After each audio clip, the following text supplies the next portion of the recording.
The questions I'm covering today include: at what point should you stop a massing phase? What to do if you run into time constraints and that limits the most you can do in the gym rather than your ability to recover?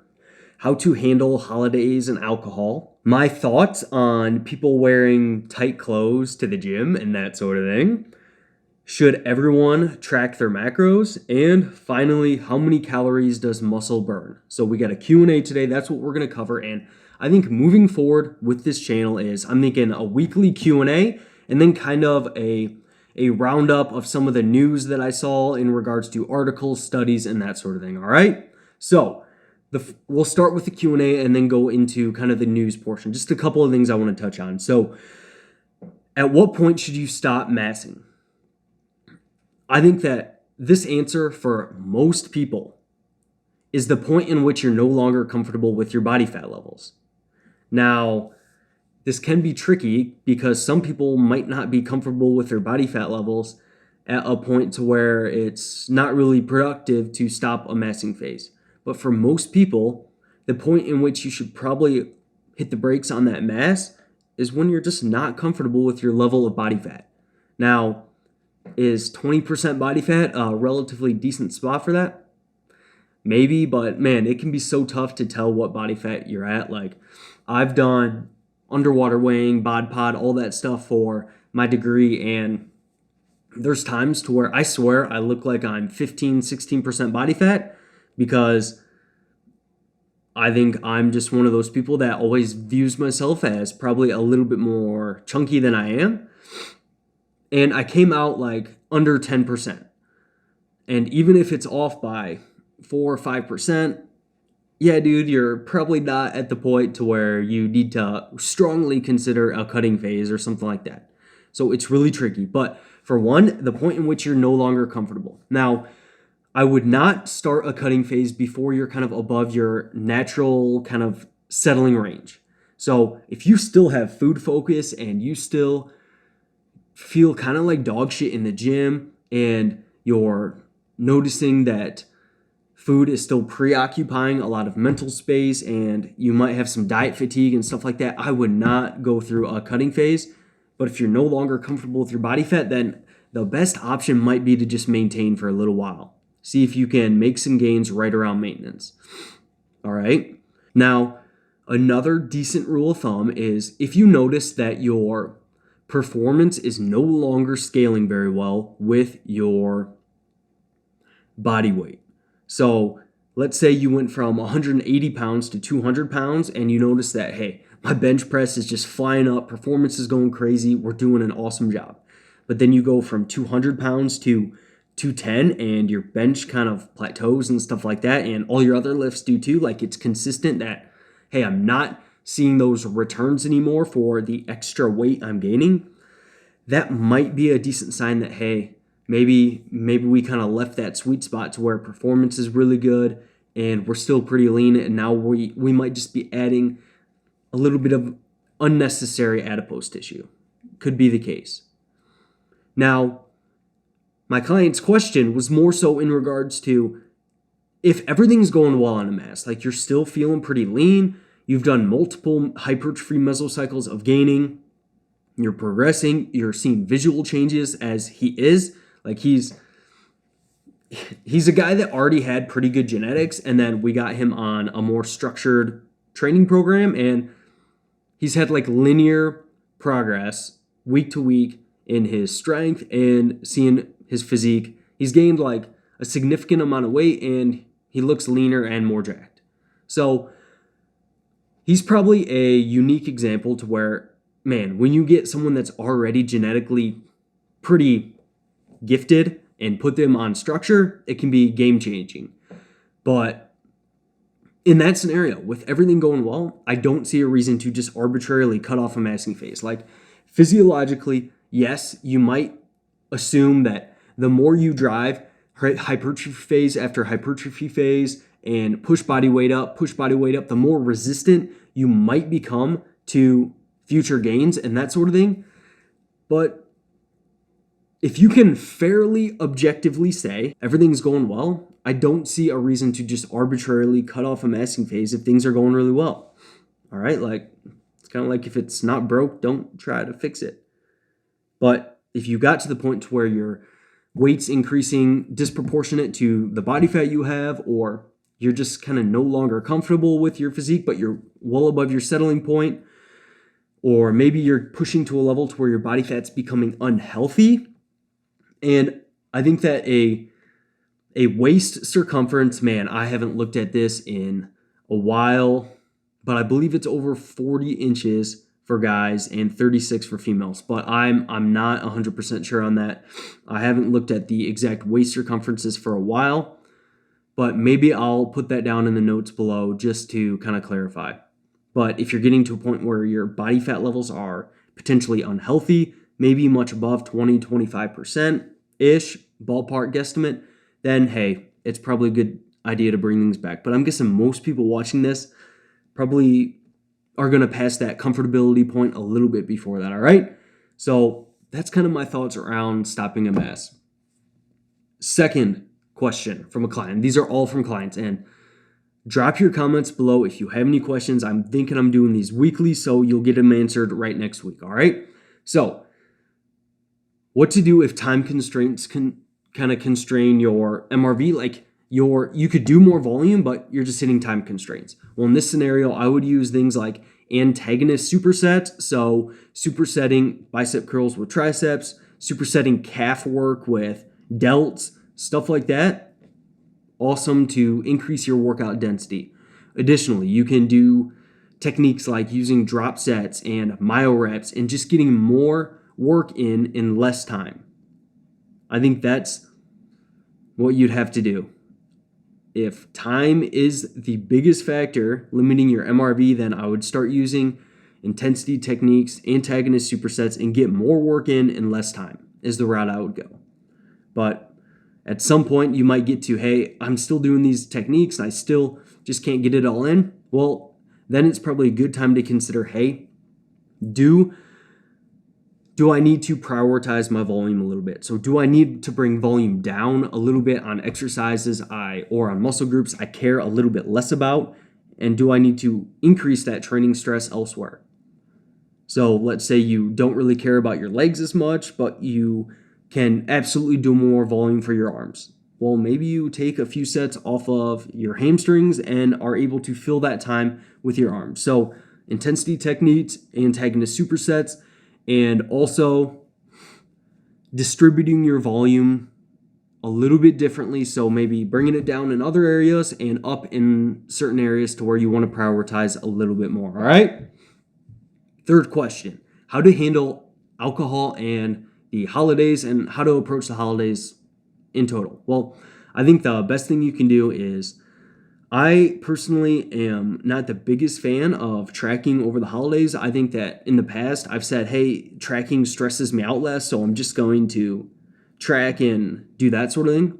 And I was lying to myself. It was stressing me out more than just not tracking. And I still found myself thinking about guesstimating my macros while I'm at the meal and just having that occupy my headspace rather than thinking about my family. So my recommendation for this that I typically like to see is not tracking things, not really worrying about it for a day or 2 days, however long your holidays are, but still kind of eating like an adult. That's a phrase I think I heard from Alberto Nunez first, and I would define that as enjoying your time with others, enjoying foods, having some foods, but not making it all about food. Not making food the priority. Making time with family and friends priority. And yes, still enjoy some foods, especially foods that you don't normally have or that are specially made just for Christmases and stuff like that. But try not to eat to the point where you're uncomfortable and to where you can hardly function. Slow down at the meal, really chew your food, set the fork down between bites, do that sort of thing, and really focus on your conversations and stuff like that, and try to make food as much of an afterthought as you can. And my general approach to alcohol is that if it's, as long as you keep things fairly moderate, so like you're not binge drinking, and it's not like bi-weekly, it's not like 2 or 3 times every single week, you're probably fine. Now, if you drink enough to get drunk, it's probably going to have some negative side effects on body composition and that sort of thing. But if it's pretty infrequent and you don't do it all the time, then I don't think it's a huge deal. And that, especially for a recreational lifter, it's really not going to hurt things too much. If it's a few times a month and you keep things fairly moderate. All right. Now, as for what to drink, stick to diet mixers, so like Jack and Diet, rum and Diet, stuff like that. Stick to vodka with diet spirits, that sort of thing. Light beer, whiskey on the rocks is going to be a good approach to avoid those extra calories. And then also, after you drink, try not to just hammer food, because the body's going to prioritize breaking down the alcohol and it's going to store everything else. So literally probably one of the worst times to have high carb, high fat meals. So if you are going to have something, have some protein if you can, or try to pick a better option. Like if your friends are getting greasy foods and stuff like that, just make fun of yourself for being the fitness person, order a chicken sandwich, and move on with your night. All right? So that's my general approach to that. Now, my thoughts on people wearing tight clothes in the gym. So I think that it's probably fine for the most part. Like, I don't see huge problems with it. If that's part of what you enjoy to do in the gym, is to wear tighter clothing and kind of feel yourself a little bit while you train and that sort of thing, then I don't see a huge problem with it. Now, I think that the biggest problem comes in with intimidating other people in the gym. And I think that, I don't know, maybe it's just at the college gym that I train at, but there's a lot of people in there with really tight shirts on, and they're kind of mean mugging each other, and they think they're really tough. And I don't know. And I'm not saying I'm immune to this. I've worn tight shirts in the gym in the past and that sort of thing as well. But something that was a really big wake-up call for me was when I went into the gym with one of my friends who doesn't go to the gym much, and he said it was the most kind of intimidating and scary thing that he's probably ever had to do. And that really made me think, okay, how can I approach the gym to where I'm not having this effect on people? And now if I'm training in a commercial gym or something like that, I will usually wear long sleeves, I'll cover up, I'll wear a bigger shirt, stuff like that. And that's not because I think that I'm going to be intimidating to others, but I don't even want it to look like I'm in decent shape or anything like that, because I don't want that to be a barrier for other people. And if I'm training at my home gym and it's just me and one other OG in the gym, and we have this nice little, we don't really talk a lot, but we just got to do one of these. It's like, we know we're cool. You guys know what I'm talking about. But if I'm in that gym, I don't care, because he's at a cutoff too. He's barely wearing a shirt. Just an OG doesn't care. But I think that maybe the gym culture would be a little bit better off if people were more approachable, and maybe if gym clothes were less of a thing, and if people wore, I don't know. I get it. I get why there's tight clothing and cutoffs and stuff like that, but I also think that it's probably a big barrier for the people, seeing people like that look the way they do, and really intimidating for others. And I lean towards going the other route. And that doesn't mean it's necessarily right or wrong. It's just my approach. All right. So, should everyone track? No, I don't think so. I think that tracking can be very useful, and I think it can be a very efficient way to gain muscle and lose fat. And I think that it can be very educational for people to just see what's in their foods. Like my mom, before she had her son go crazy into the fitness thing, had never looked at a nutrition label and stuff like that before. And I think that's common. And I think that it's good to know the basics of what you're eating. And tracking can help you do that. However, tracking can also take a really big toll on your life. I know it took a toll on my life, and I didn't even realize it at the time. I was like, I'm cool with tracking. It doesn't stress me out. When in reality, I was avoiding doing things with friends because I couldn't track food, or I was going to miss a meal or stuff like that. And I didn't realize it at the time, but it was having a negative impact. So the approach I take, which doesn't mean this is the approach for everyone, is during the week when it's convenient, I track things. And I largely eat the same foods every day, and it's really not a big deal for me to do that. But if it's on the weekend or if I have a special occasion, like tomorrow, we have the turkey trot, which for Thanksgiving, here's how we do it in Iowa. So usually people will do a turkey trot. It's like, oh, we go for a run or do something healthy, because trot? No. In Iowa, we walk around to all the different bars in town, and that's our trot from bar to bar. So, like, if I have something like that going on, I'm just not going to worry about it. I'm going to save up some calories. I'm going to get some protein and veg in earlier in the day, and then I'm just going to have fun with my friends, and I'm not going to worry about it a whole lot. I'm not going to go crazy. I'm not going to binge on stuff. I'm not going to eat a pizza when I get done drinking and stuff like that. But that's my approach to it. And that's what I'll do on weekends if I have stuff going on. And for me, that works really well. Now, will some people, will that be great for everyone? No.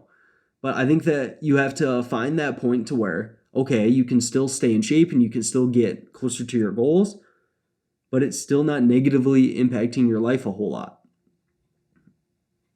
And I don't think that tracking things to the gram each and every day is probably sustainable for a ton of people, especially if you're just kind of recreationally into this. And I think that people can do a hell of a job with things if they just make sure they have protein at every meal, have a protein and veg, and just adjust based off of their body weight and their satiety signals. I think that you can do a hell of a job with that.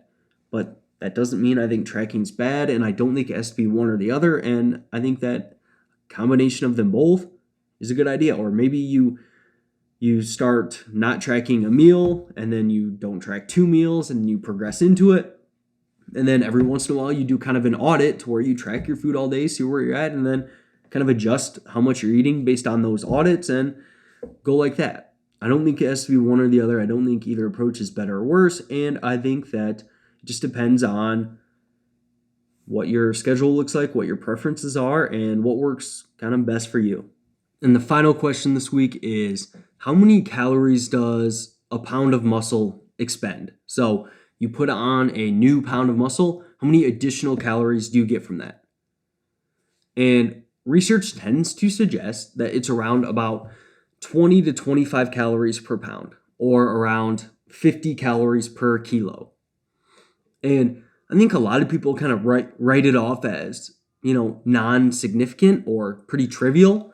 And I don't know, I think that most people could very well put on 10 kilos of additional muscle tissue, especially when they're starting out. So 10 kilos and an extra 50 calories, that's an extra 500 calories a day. It's not crazy. It's like almost like an extra meal, but it's also significant, I would say. So it seems as though around 50 calories per kg. So it's not like you're going to be able to be eating tons and tons of extra food, but you'll get a significant little boost there. And just a couple of kind of pieces of news this week. So for one, there's a really good article by Lennon on the Stronger by Science website on chrononutrition. And this aligns really well with my own studies on chrononutrition. That's basically what my master's project is over. And a lot of the data is in animal models, and there's not a ton in humans. But man, it seems as though eating during times of activity or during the daylight hours and stuff like that is probably a relatively decent idea. Now, does this mean you can't eat before bed or anything like that? No. I think that you're still fine having some protein before bed or something like that. I just wouldn't make it a huge meal of, like, I wouldn't have it be the majority of your calories and made full of carbs and fats. So in general, what I would do is, if you can, try to get some light exposure earlier in the day and avoid it as much as you can close to bedtime. I would try to eat at pretty consistent times each day, like if you can within a half hour or so of each other each day. I probably would distribute just a little bit more calories earlier on in the day or around your workout. And I probably wouldn't have a huge meal right before bed. All right, but go check the article out. It was fantastic. And an additional thing I want to touch on is a new study that was out, and it kind of looked at the question of, do you need to be in a calorie surplus to gain muscle? And I'm not sure. It didn't really give a direct answer to this, which research just doesn't do. But a couple of things that we think we know is, if you're really overweight, you can very well gain muscle while in a calorie deficit, or especially at maintenance, because you can use some of that endogenous energy, that stored energy, to facilitate the muscle growth processes. Also, if you're really sensitive to training, like you're a novice, you can absolutely grow muscle in really most nutritional phases. So maintenance, deficit, that sort of thing, if you're really novice. But I think that the more trained you get and the leaner you get, the less of that endogenous energy you have, the more likely it is that energy surplus is a good idea. And how much of a surplus? Well, I would probably shoot for 1 to 2% of your body weight per month. And another little interesting thing from this article was fat recommendations while gaining. And it kind of talked about a good minimum intake. And really, I haven't seen much research on a minimum fat intake, but they actually cited a little bit of research and what might be a good idea. And it's probably not the best idea to go below like 15 to 20% of your calories from fat. And the reason for this is because certain vitamins are only like fat soluble, so they're not going to really absorb as well if your fat intake is really, really low. So below like 15 to 20%, probably not a good idea. Also, I remember in my sports nutrition class, we discussed some potential psychological disturbances of a really low fat intakes, like below 15 to 20%, poor moods, more anxiety, stuff like that. Not too sure on that, but that's something we did discuss in my sports nutrition course. And when you looked at a fat intake of 33% of your nutrition compared to 13%, there was a slight but significant reduction in testosterone.